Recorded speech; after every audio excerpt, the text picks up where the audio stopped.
Hi. We are. One of the things that I've experienced in my life is a constant contrast with health. And for the longest time, I've always, like, when I hit 30, I was told, because I had cancer when I was younger, I was told I wouldn't make it to 30. I'm 43 now. And tick-tock, tick-tock. Yes, exactly. So most of my life I've been being told by the medical establishment, because when I was in my 20s, I had a brain hemorrhage and a stroke. But see, they're not factoring in the only thing that matters. They're not factoring in what's in your vortex. They're not factoring in your receptive mode. They're not factoring in your receiving the inspiration. They're not factoring in the things that must be factored in. Right. In other words, sometimes the path of least resistance is calling you out. In other words, sometimes that's where what you want is, and sometimes what you want is a manifestation that you're going to translate into a physical experience. You get to decide that, you see. You get to decide that, as you already have proven to yourself. Yes. So it's time to stop talking about what they said, because clearly they don't know what they're talking about. No, they don't. And that's one of the things that... This is the thing about the medical community, and they mean well, and they are the path of least resistance for a lot of people. We are not pushing against them.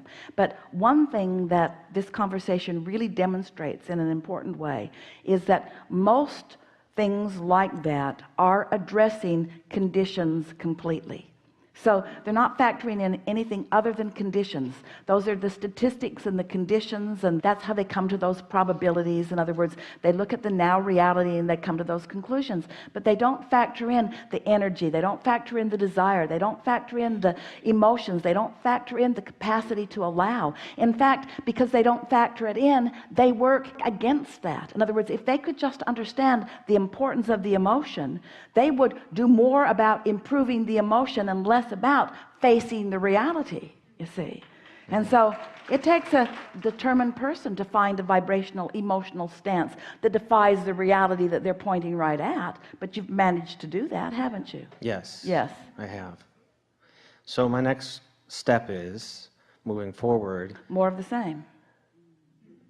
More, well, yes. The next step is always the path of least resistance. Yes. The next step is always the path of least resistance. My question is, though, is that on an emotional standpoint, not on a spiritual standpoint, I've found myself... Well, but you can't separate emotion from spirit, because the reason that emotion exists is because spirit has an opinion that is held in juxtaposition with your opinion. And so what emotion is the relationship, it's the relativity between spirit and what's going on in your mind right now.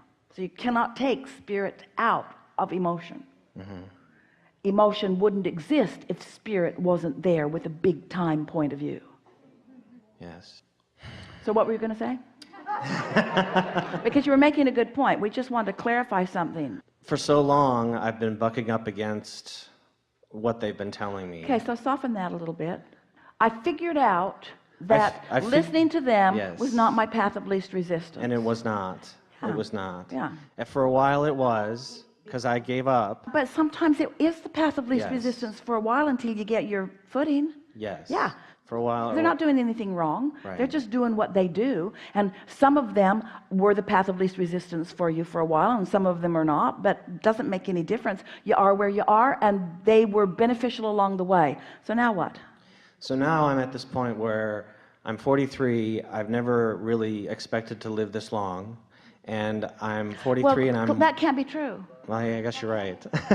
That can't be true. What you're saying is, my desire was challenged more than I would have liked for it to have been, but my desire obviously played out in very real terms. And it's more likely that I live a long life than anybody I know because of the determination that was focused within me as a result of all of this. My longevity is not in question. It isn't, is it? No, it's not. Yeah. Ooh, you know something that almost nobody knows. You know that you get to choose. Yeah. Yeah. Against all conditional odds. Because what is doesn't mean diddly squat. All it is a platform from which you launch rockets, and boy did you ever. Yes. Yeah. So your desire for life in this physical body, we can tell you, because we've got the vibe, we can feel what's going on, is as strong as any that we've ever known. Yeah. Thank you. Yeah. So now all you got to do is get in the receptive mode. In other words, it's really interesting, because most of what we said earlier today was for you, because we wanted you to feel that this is just the way we sell recordings. Because now you're gonna have to go back and buy it and listen to it again. I was planning on it anyway. But you'll hear these pieces, that rampage that we got on when we were talking to all of you, but especially to you, about how you're an eternal being and you're worthy and blah blah blah blah blah, and you're going to corrupt, everyone is, and you're going to reemerge into non-physical, and you're going to continue to be all of that, whether you ever hear from anyone like us or not. All of that is a given, and you come to know that. But there is something so delicious and precise about being here in this physical body and turning those vibrations into full manifestations, and you came to do a whole lot of that. You see. So have fun with it. Have fun with it. And stop telling the story of amazement.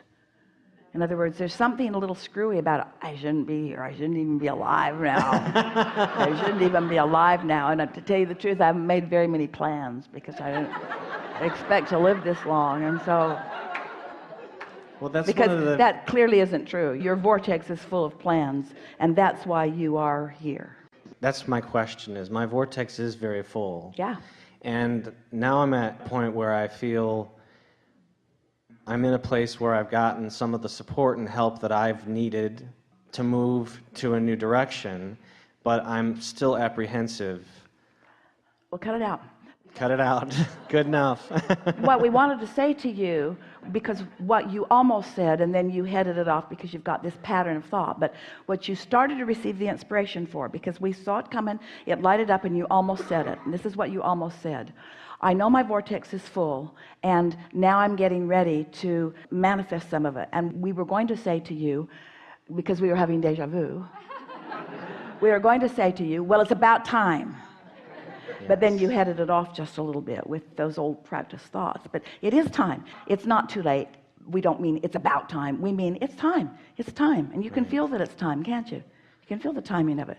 You feel it's time. Sometimes I feel it is time, and sometimes I feel like it's too late. And that's the reason why when I found out you were coming to Atlanta, I was like, I have to come see her. I have to be up here and see you. Here's the story we have to tell you. So a man lost his empire. It was a big one. And he said to us, I'm this many years old, and it feels too late for me to reclaim what I had. And we said, that's because you've got your eye on the manifestations rather than on the vibrational stance, state, the vibrational leverage, the vibrational currency. And that's what we're talking about in your vortex. This is what we're trying to convey to you. That contrast that was strong caused you to create a vibrational reality that is stronger than almost anybody that you ever meet. So it's not only not too late, it's like just right, because it's big. It's just a little adjustment of your mindset. We said to him, because he felt like he didn't have the money, he felt like he didn't have the leverage, he'd lost a little bit of his reputation, he couldn't see a clear path to getting it back. And we said, what you don't understand is that through all of that, what your vibration looks like, and because we can see what the vibration looks like, it's really easy for us to identify what's coming next, provided he gets into the place where he allows himself to receive it again like he once did. But now he's not letting himself receive it because he's not young like he once was, and now he's not letting himself receive it because he has all of these bogus, flawed premises that he's picked up along his physical trail. And you've got some of those too, but they're not relevant, you see. And so just use the evidence that works for you and find the path of least resistance. You can all talk yourself into or out of anything that you decide to. There isn't one of you that doesn't have the ability to right here, right now, choose something that you want and talk yourself into it or out of it. And whatever you decide to do is going to be represented by the way you feel, because when you talk yourself out of things you want, you get discordant with the source within you who knows what you really want and knows what you really intend. So we're just here to tell you, you're just a baby. You're just getting started. You're just finding your way. You're just getting into your vibrational vibe. You're just getting to the place where you're ready to really claim on a conscious basis what you're wanting. You're just getting started. Have fun with it. This is a really good time for a segment of refreshment.